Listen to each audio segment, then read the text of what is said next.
Hey everyone, it's me Larry, your camp counselor. And I've got to say, there is never a dull moment here at Camp Heidi Hills. You probably are wondering why all my clothes are hanging out here to dry. Well, they're very wet. Why are they wet, you ask? Well, one of our canoes sprung a leak. But I didn't notice this until I was smack dab in the middle of Lake Heidi Hills. Okay, just think, process. What's safety? Don't worry though, I remained totally calm. Somebody help me! I'm sinking in the lake. Fortunately, I am an excellent swimmer. I teach one of the electives every summer. Mom! I need my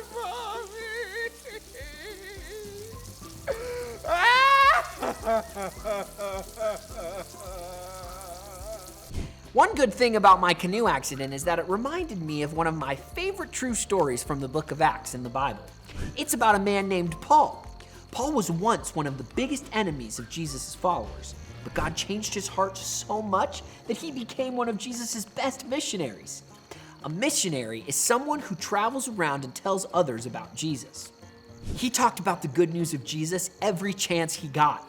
He shared with Jews, non-Jews, men and women, poor people, and even powerful people, including the most powerful person in the whole world at the time, the Roman Emperor Caesar. Now, it's not easy to just sit down and have a chat with an emperor. For starters, Paul didn't even live in Rome, the city where Caesar lived. So God made an unusual way for Paul to go to Rome.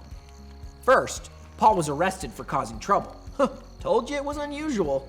He wasn't really a troublemaker, but the Romans didn't like that he talked about Jesus so much. Anyway, it was all part of God's plan.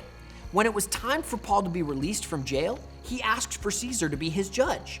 He knew that if he took him all the way to Rome, he'd have a chance to speak to Caesar about Jesus face to face. Sure enough, they put Paul on a big ship along with some Roman soldiers, so he wouldn't try to escape, of course.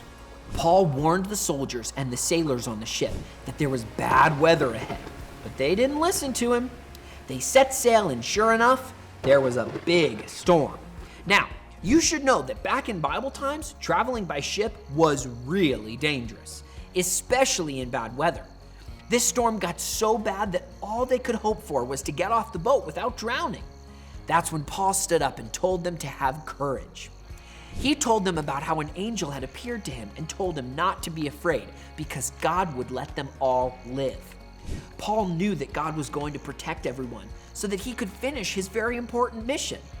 After that, the sailors tried to steer the ship to land, but the ship got stuck in the sand and it started breaking into pieces. The Roman soldiers were scared that all the prisoners, including Paul, would try to escape, so they wanted to kill all the prisoners. But the soldier in charge didn't want to kill Paul, so he stopped the other soldiers from killing anyone. Everyone jumped out of the boat and made it to land, just like I did when my canoe sprung the leak. They were all safe, just like Paul said they would be, because Paul had a special mission from God. Finally, Paul made it to Rome, and he got to talk to Caesar in person. Paul was very courageous, that means brave, because he knew that God was with him. God never promised Paul or us that life will be easy and safe.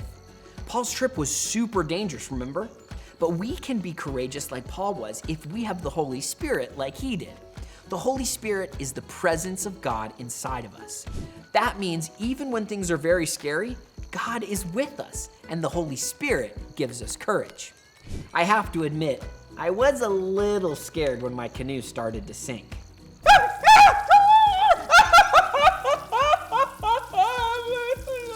Then I remembered I wasn't alone. I also remembered that I was an excellent swimmer, and that the lake's only 4 feet deep.